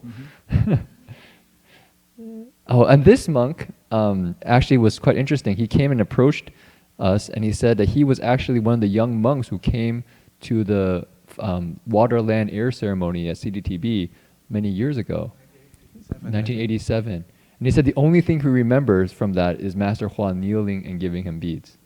At the very end, people saw the picture of Master Hua kneeling and each of the monks coming by and he giving him a string of beads. He said that was the only thing he remembered as a young monk because, he's a very young monk, and Master Hua, as the senior monk, was, giving each of them on his knees a pair of beads. So, some Tibetan monks who were there. I think this monk is, he's the one responsible for the Hong Kong University? Is that one? No. No, okay. Just two monks sharing. Yeah, this we're talking about the volunteers. So that volunteer just stood like that the entire time. Yeah, it's quite touching the pretty level intense. of sincerity of the volunteers over there. She was at the intersection. We were supposed to turn left. Yeah. So Yeah. that was her job. Just stand like that the whole time. And then this was the monks. I think the Fujin from the Academy. Fujin Buddhist Academy. Mhm. This is the nuns. Army of nuns. The Here. Fujin. Looks like she's in command here, but I don't think I think she's just a participant. Participant maybe. Then they're all coming in, all nice rows. There's the volunteers. Jing Weishu was quite popular. They would see him pretty early because he's so tall, and then he's also a Western, so they all would want to come take pictures with him. Yeah. Oh, so this is some of the Buddhist artwork. You can see this is all carved in the wood, in the back. And the calligraphy. So they're showing off the different Chinese arts. So there's a calligrapher. This is the final talk. Dharma Master gave the closing statement for the forum. Actually, that was what most people saw because they made a short clip of this whole event that they then made public throughout China. So when we went to different places, people would comment, "Oh, I saw you, Dharmas. I saw you give the final talk," and this is the main talk at the end. And we can find it in many websites, Chinese websites, and it was published in WeChat, of course. So many people congratulate later from the different part of China because they watched this final ceremony. Yeah, and actually, that's one of the main reasons why going for us was helpful. Is because in some sense it gives people a sense that Master Hua's Dharma is still present, and that's how people find out about it. And so, for us, it's kind of a pretty small thing just to go over there, but for a lot of people, it's a pretty big thing to meet the Dharma. It's a monk so Dharma came to Africa. It's Fasher from Africa, and I saw at least 5 of them, and it's quite amazing that the Dharma have no boundaries. This is the monk from Greece. He's in my age, and he's related to Shaolin monastery, right? Shaolin he's monastery staying in China. Athene by himself, actually. So. So easy. There's also the monks, the lamas from Russia, from Kalmykia, I think. And one of them spoke in Russian and was translated quite amazing. I always wanted to saw them because this is, I think the place is close to Mongolia, and it was the Buddhism moved there many centuries ago. So they are original cultivators, and it's quite strong presence, you know. So It's our group, Madalena. This is all the Buddhist Academy monks. They sat in the audience the entire time. I think they were the main clappers. They're a captive audience. And we had very good securities when we'd go to the hotel. They had our little tags on, so when you go into the door, they would actually have that picture show up of who you were. So it's like you're heavily security. Okay, so that was pretty much the end of the forum. And then we went on a trip to Wuishan, which is the home of Da Hongpao. And on the flight over, we were on a flight called Shandong Airlines. And I've noticed that on the sides, they had actually quotes from Confucius, which is quite interesting. Every seat had its own Confucian quote. Everyone had its own Confucian analects quote. 子曰：父母之良，不可不知也。一子一习，一子一义。 Says that's an authentic Shandong Confucian accent, by the way. That's my best imitation of Confucius. Then they have commentary on the side even. So I think this one says, which is actually quite interesting for an American, because I never would think about this. It says you should know how old your parents are. You should not know how old your parents are. So on one, you should be so happy they live so long, and the other, you should worry about, their health and their old age. So that's an interesting line. And so if this was American Airlines, who would we have? John Wayne quotes? A man's gotta do what a man's gotta do. Yeah. And then tea. So this place is known for its tea. This was at the hotel. The tea server, Mr. Wang, who showed us around. I think in the cities, few hundreds, the tea shops. Yeah, it's a lot of places related to tea, and actually I was very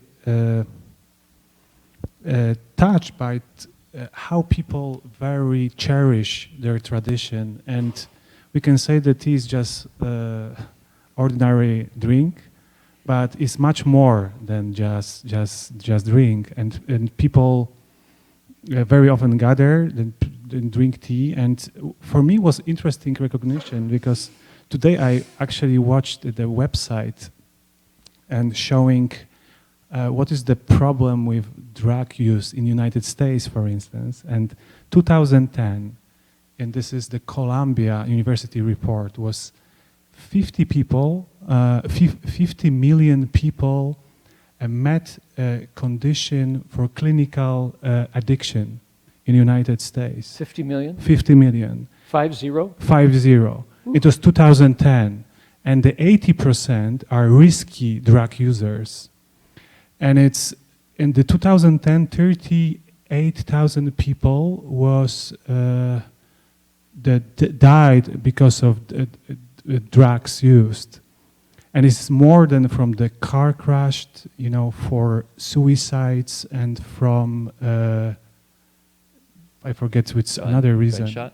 Gunshot, yeah, homicides. Homicides. So it's clearly, and someone says this is the hidden disease. Nobody's seeing this, but it's effects of many human lives in the United States, in Europe as well. And for me, where it struck me, I didn't see any drunk person in China. And like serve tea, have a good conversation and enjoying time together. Maybe this could be solution if we can introduce this culture for our friends and live according to the fifth precepts. Five precepts, yeah. So it's quite astonishing, that. Yeah, rather than hanging out in bars drinking alcohol and I didn't see any bar actually over there when we were. It's interesting. Yeah, we were in the tea areas clearly. And then so Wuyi-san is known for its natural beauty, and so we went on a little boat. This is like a bamboo raft. And we're going on to the mountains here. Actually, we have a video we're going to show just for comedy relief. So people, Madalena, we heard from Reverend Heng Sure that Madalena's a Leo. And Leos don't like water. Cats don't like water. And so this boat, which is true, she was actually quite nervous going out. And it was quite funny to watch. Okay. So they actually, you'll see in this boat, I guess we don't play sound here, but there's no sound. But you hear the sound, she's a little bit nervous. And so these chairs are actually also, we found out, were not secured.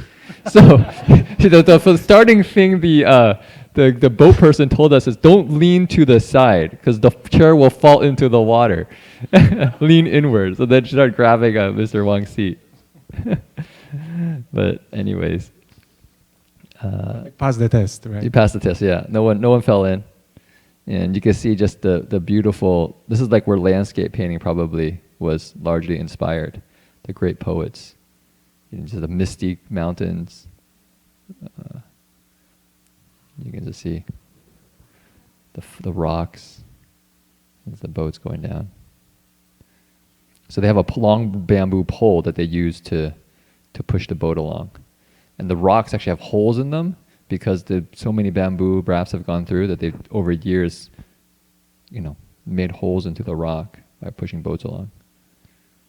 I think the person who's been doing it has been doing it for 20, 30 years. 20 years. Yeah, 20 years.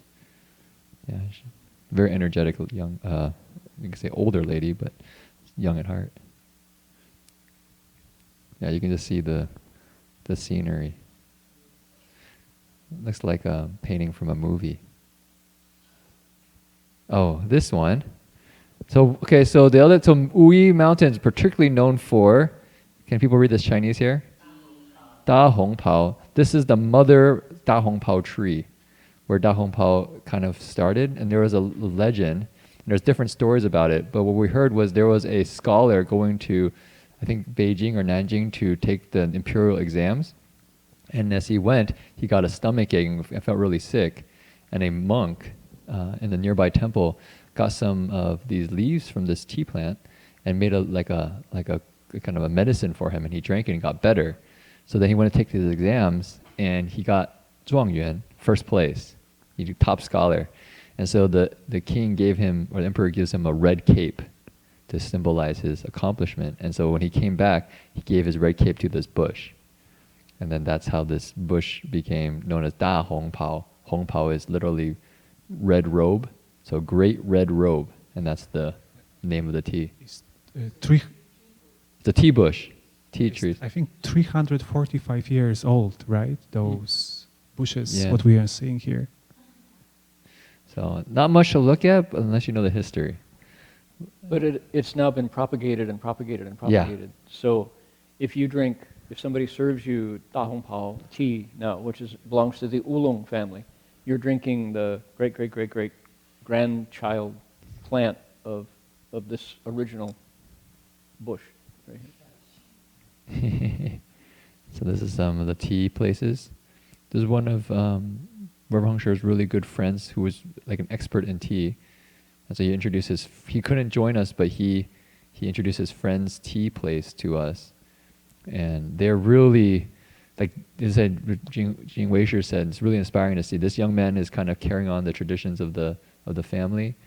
And essentially, they go and pick the tea from the top cliff area, so it's very hard to get to. They take it down, and then they have to, what do you call it, bake it, roll it. It's a really long process. Roast it. There's a lot of steps to making this tea usable, and so, or drinkable. And after you do all that work, you just get a tiny bit. And so they do this process, which is quite time consuming. So you actually can get a sense of how much work goes into the tea that we drink. So this is and then of course the tea houses, they all have this kind of very interesting natural decor where everything is like wood. This is the wife of the tea house owner. Yeah, so you can see it's all wood. It's like a trunk. Then it got carved to be a seat. This is the young man. And this is the airport. And in airport we had maybe 5 or 6 tea shops. So it's teas everywhere there. So we can buy the tea, you can buy the pots and many different equipments. As you can see.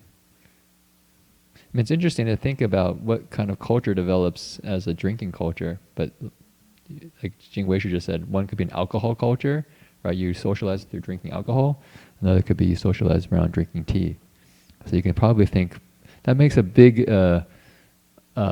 difference in the overall culture if you drink tea or you drink alcohol in terms of level of awakeness. Or this is This is Samadhi Art and Cafe. There's a cafe, and then we saw there's we have some nuns over there.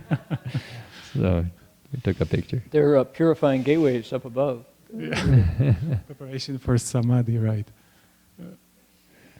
Oh, we ate at the restaurant where you look out and you see Jingmen, which is Taiwan. We're sitting in Xiamen, the second floor of a restaurant, looking across at Taiwan. Yeah. Across the Taiwan streets. And the motif of the restaurant is a very simple kind of calligraphy aesthetic. So you can see this is the way they set the tables. Chinese, Japan fusion. Yeah, this is like calligraphy paper, like an inkstone. The food was all very detailed made. It's like a leaf. It's like an alms bowl, and it has some soup inside and some kind of mochi. And this piece of wood, they put it on a piece of wood. This wood is very heavy. Yeah. This is the inkstone on the side. And then this is actually the hotel person who was kind of showing us around. She was the manager of the hotel, and she's teaching Jing Weishu how to use chopsticks. She noticed that I'm Westerner. So sure he knows how to eat. With eating. And showing them the pictures of the visit. Final picture. So I think that's the last picture. Yeah. So I don't know if there's any questions about the trip. That people have. But that's our overall trip. So next week, I'll give my impressions. My pictures are just copies of, and some are not as good as what we've just seen. This is much more comprehensive. I didn't have as much time to shoot because I was in the, sitting there listening to 40 speeches and stuff. So next week I would like to add my impressions of Chinese and world Buddhists' perceptions of what we're doing in DRBA, DRBU, and our translations and all. Because everybody knows Master Hsuan Hua. Because of Madalena's work now, even more so, people are hungry for Shifu's teaching. The feeling is that Shifu's carrying the Dharma ending age right back to the right Dharma age. He's turning the time back. And that's to have that perception of us is a real challenge and also a gift. So how do we, do we see ourselves correctly in the light of that reality? So that's what I'd like to talk about next week. Okay, Jinchuan, can you present this tomorrow night at the Buddha Hall? I could. I think people would love to see this. We could. We want to do it? Yeah. We could just talk maybe after. Yeah. In terms of how to do that. All right. Do we want to, let's see, can we bring the lights up? Whoever turned them down. And let's run the screen up. And we'll try to get everybody out of here in the next 5 minutes. But we have some announcements. Do we want to announce the picnic? What did I do with the clicker?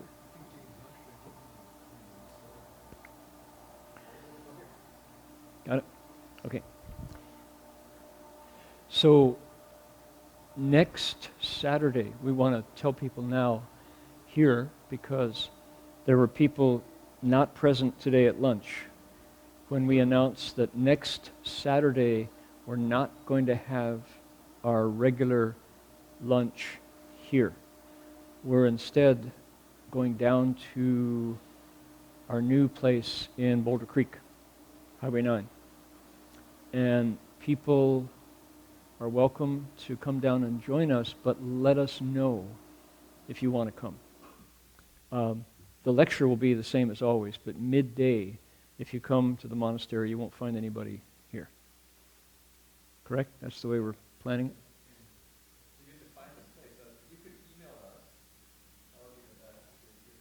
And you don't know where it is, we can pass you the location of the place. We need to actually let you in at the front gate. So maybe you can sign up if you're online and you're in the area. We'll be arriving around 9:30 a.m. in Boulder Creek. So from here it's about an hour and a half drive. We're not trying to be mysterious. It's just that the place is not developed yet. And it's premature to have people after the picnic going down on your own and checking it out. We don't want that to happen because we're not ready to receive you yet the way we want to receive you. So, did that get turned off? Oh, okay. You have to hit it twice, right? Ah, there you go. There. Okay. So, that's fine. Hopefully that works. So, again, next Saturday, if you come for lunch here, as always, you're going to find nobody here except the Buddhas and the ghosts and all Dharma protectors. They don't leave. They're here all the time. But if you would like to join us down in our Highway 9, we're doing a picnic. And if you'd like to bring something for the picnic, would be nice. And we're still coordinating food for that. And the idea is we want to show people together our new place and kind of plant the seeds for how it can develop. All right? And it's empty house now, but we'll introduce you there. And then we'll be back in the afternoon and have our regular evening as always.听得懂吗? Okay. Okay. Yep. And otherwise, that's it. Okay. So let us transfer the merit. We haven't done that yet.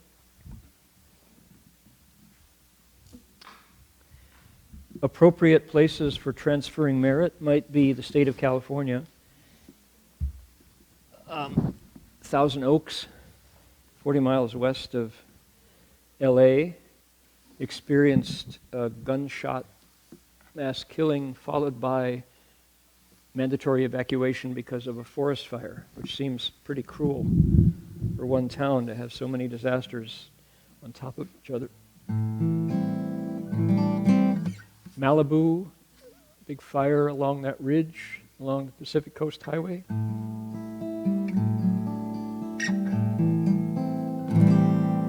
With in mind the citizens, good souls of Paradise, California, a town of 26,000 people that is essentially burned to the ground, followed by chilly weather, right?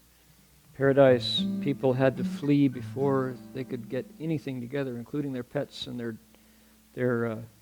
parents' pictures on the altar, on the mantle, It just, the sheriffs came through and said, leave now.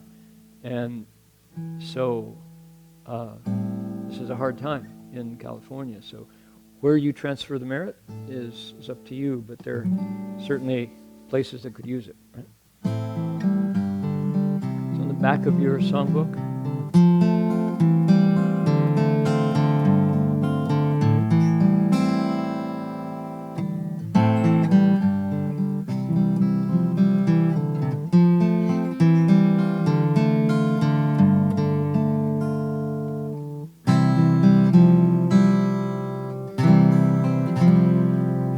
Every living being, our minds as one and radiant with light, share the fruits of peace with hearts of goodness, luminous and bright. If people hear and see, our hands and hearts can find in giving unity. May our minds awake to great compassion, wisdom, and to joy. May kindness find reward. May all who sorrow leave their grief and pain. May this boundless light dispel the darkness of their endless night. Because our hearts are one, this world of pain turns into paradise. May all become compassionate and wise. May all become compassionate and wise.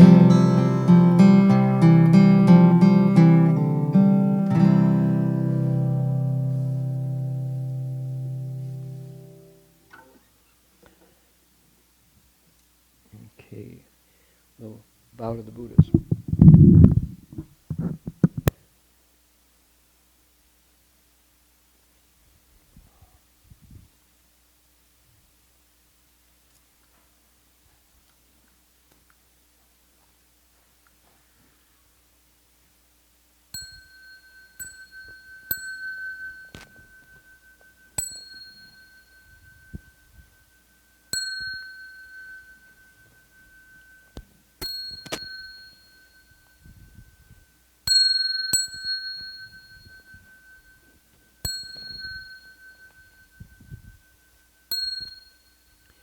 Bow in respect to the Venerable Master.